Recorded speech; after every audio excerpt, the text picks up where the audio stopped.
Hi, my loves. Welcome back to the Starscartel channel. If you don't know, I'm Star. The message I heard is over 30. I just feel like God is saying, yes, you, over 30. Okay, and I see what God said. Yes, you, over 30. The scripture is Proverbs 31:10. A wife of noble character, who can find? She is worth far more than rubies. Her husband has full confidence in her and lacks nothing of value. She brings him good, not harm, all the days of her life. She selects wool and flax and works with eager hands. She is like the merchant ships, bringing her food from afar. She gets up while it is still night. She provides food for her family and portions for her female servants. She considers a field and buys it. Out of her earnings, she plants a vineyard. She sets about her work vigorously. Her arms are strong for her task. She sees that her trading is profitable, and her lamp does not go out at night.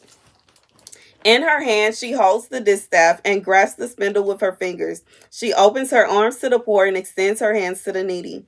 When it snows, she has no fear for her household. All of them are clothed in scarlet. She makes coverings for her bed. She is clothed in fine linen and purple. Her husband is respected at the city gate, where he takes his seat among the elders of the land. She makes linen garments and sells them, and supplies the merchants with sashes.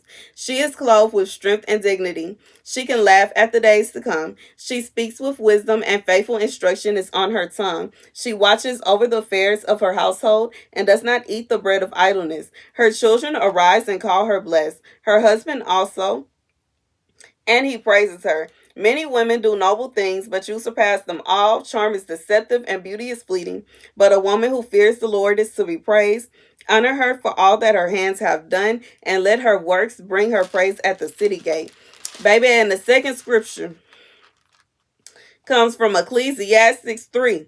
There is a time for everything, and a season for every activity under the heavens. A time to be born and a time to die. A time to plant and a time to uproot. A time to kill and a time to heal. A time to tear down and a time to build. A time to weep and a time to laugh. A time to mourn and a time to dance. A time to scatter stones and a time to gather them. A time to embrace and a time to refrain from embracing. A time to search and a time to give up. A time to keep and a time to throw away. A time to tear and a time to mend.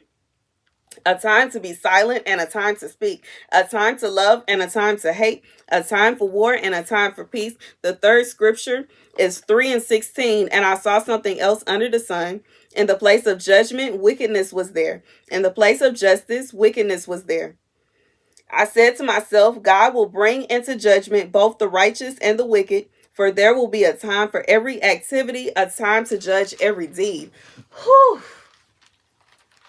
God said for somebody, there was somebody that told you that if you hit 30, you can let love just, the ship can sail. They told you that you wouldn't be able to be married and make babies. They told you that you would not find your someone after you hit 30. You might as well let it go. They told you that you could go ahead and just wrap up everything and you could just, God said he gonna make a believer out of you today.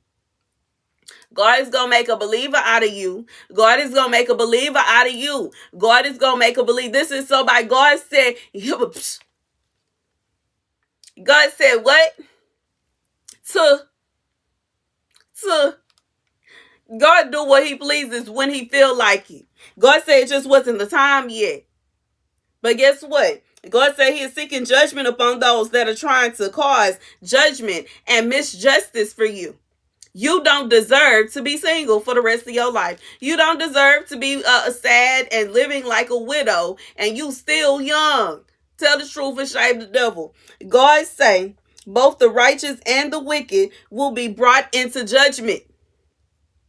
And when God brings you into judgment, he looks at you and he sees that you are deserving of love. When he looks at these wicked people that are lying to you through their teeth, just because they don't want to be with you because you are over 30, then they can just hold their tongue and go on about their business. It's no need for them to sit there and try to tell you, well, I don't think it's going to work out for you because that. Okay, keep your opinion to yourself. Let's be real. Keep your opinion to yourself. 9 out of 10 of people that saying this out of their teeth, you're not interested in them anyway. They ain't even have a chance. Why they talking? Nobody even asked them. Nobody asked them their opinion. Ain't nobody is worried about their opinion. I was like, hearing in my spirit, ain't nobody going to see you, Otis. Like, this is somebody that you wasn't even interested in the first place, having the audacity to open their mouth, fix their mouth, and try to tell you what you are and are not going to have. You don't want them no way. Some of them already spoken for. Why are they concerned with your business? God say it wasn't the time yet. But guess what? He gonna prove them wrong. And he gonna shut them down. And while he's simultaneously blessing you, because when he judged you, he saw that you were pure and that you did no wrong, he is going to see judgment upon them for their evil and wicked deeds. That's the message. Thank you guys for watching. Be sure to like, share, and subscribe. Deuces.